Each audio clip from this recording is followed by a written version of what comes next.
सात पाठर ना हूँ आम जातीय एकता ओ आमे तार आज करमा आमे प्रश्न उत्तर।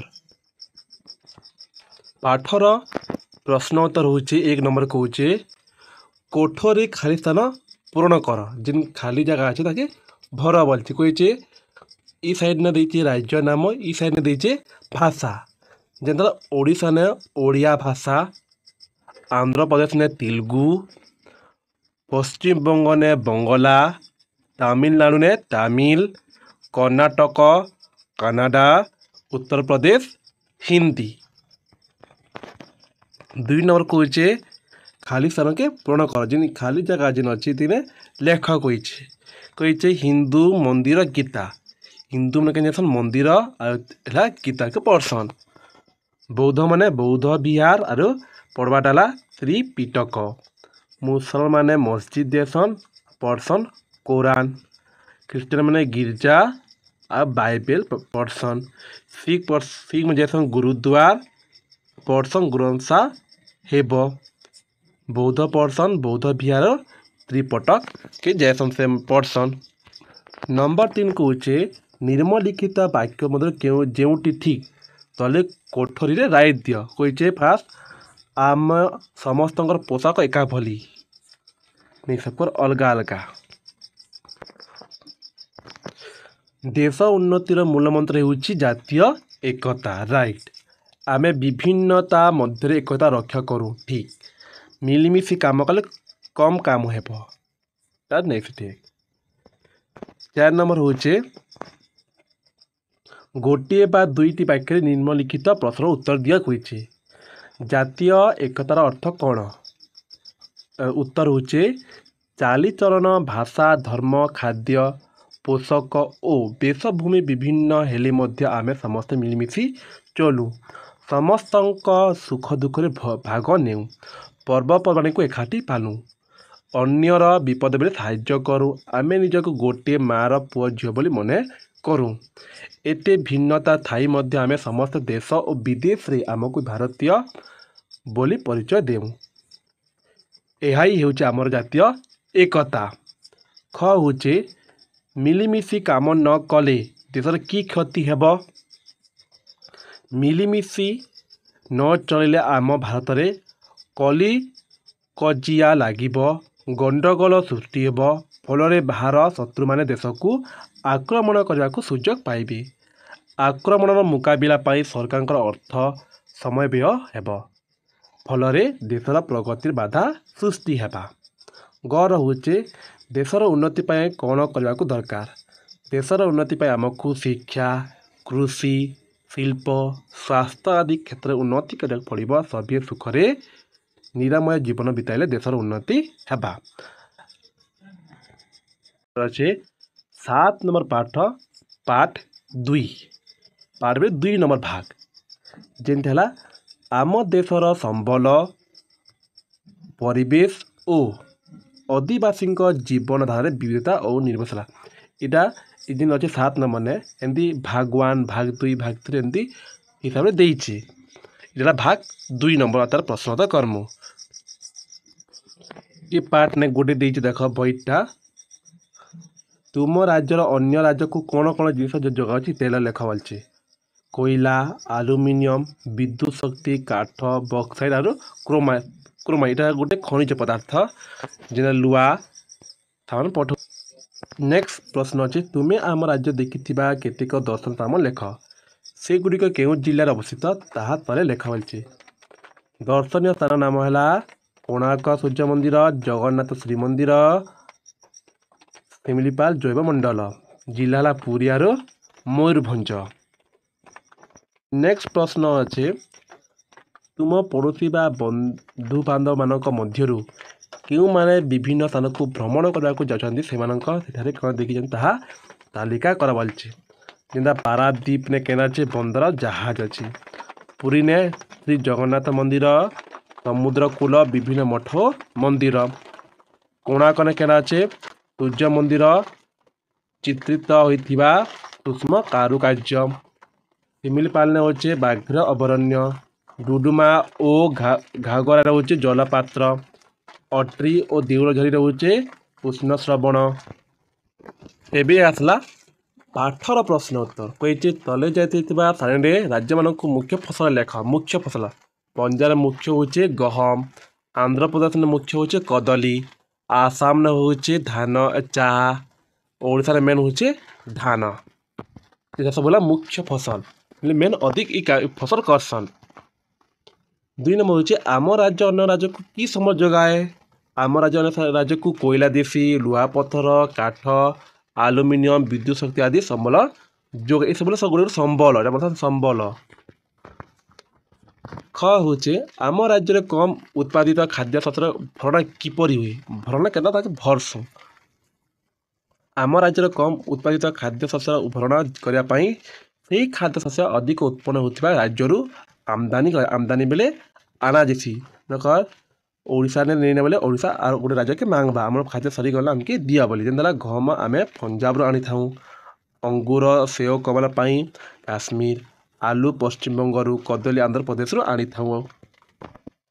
3 ନମ୍ବର ହେଉଛି କ ଖ ଯେନ୍ଟାକି ଆମେ ମିଶାମୁ। ଯେମିତି ହେଲା ପ୍ରାକୃତିକ ଦୃଶ୍ୟ ଜାମ୍ମୁ ଓ କାଶ୍ମୀର, ଉଷ୍ଣ ଶ୍ରବଣ ଅଟ୍ରି, ତାପଜ ବିଦ୍ୟୁତ କେନ୍ଦ୍ର ତାଲଚେର, ଆଲୁମିନିୟମ କାରଖାନା ଅନୁଗୁଳ ହେବା, ଜଳପାତ୍ର ଅଛି ଘାଗରା।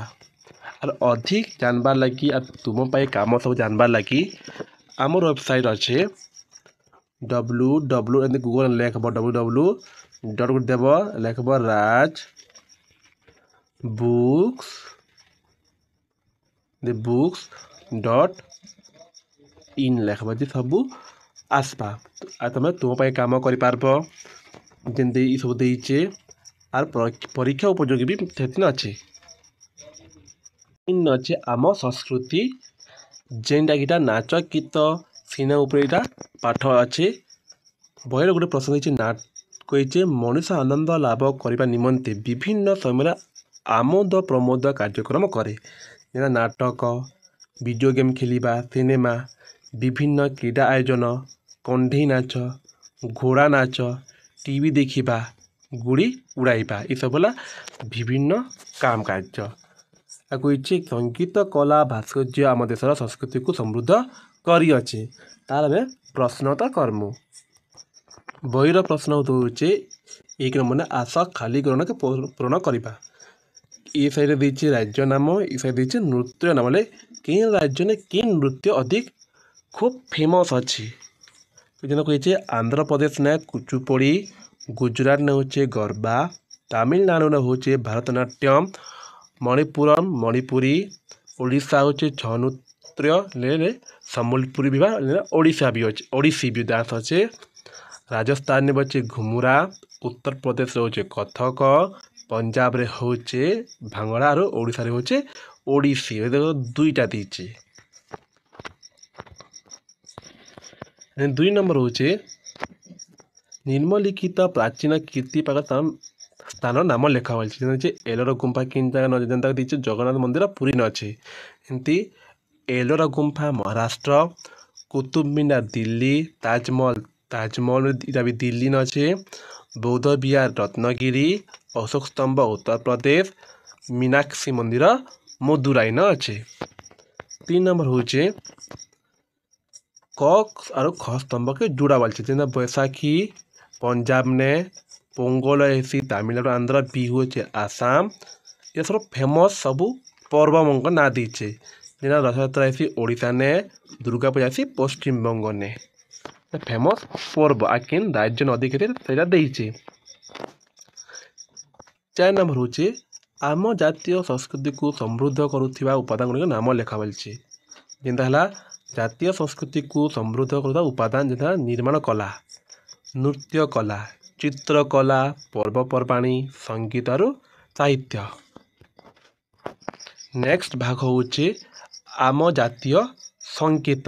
ଯେନ୍ତା ହେଲା ଜାତୀୟ ଦିବସର ନାମ ଦେଇଛେ, ମାସ ଦେଇଛେ, ତାରିଖ ଦେଇଛେ। ସୁର କରୁ ଯେନ୍ଟାକି ହେଲା ସ୍ୱାଧୀନତା ଦିବସ ହେସି ଅଗଷ୍ଟ 15 ତାରିଖ, ଗଣତନ୍ତ୍ର ଦିବସ ହେଉଛି ଜାନୁଆରୀ 26 ତାରିଖ, ଗାନ୍ଧୀ ଜୟନ୍ତୀ ହେଉଛି ଅକ୍ଟୋବର 2 ତାରିଖ।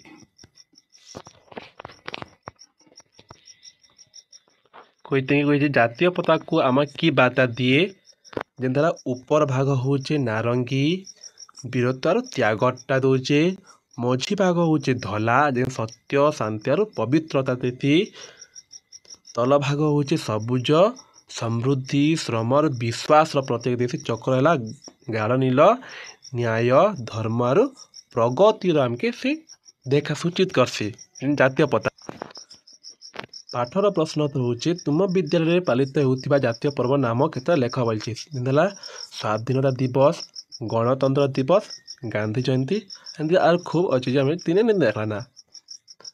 2 ନମ୍ବର ହଉଛି ଜାତୀୟ ପତାକାର ରଙ୍ଗ ଆଉ ତାର ପ୍ରତୀକ ନାରଙ୍ଗୀ ହେଲା ବୀରତ୍ୱ ଧଳା ରହୁଛେ ଶାନ୍ତି ସତ୍ୟର ପବିତ୍ରତା ସବୁଜ ହଉଛି ସମୃଦ୍ଧି ଶ୍ରମ ବିଶ୍ୱାସ।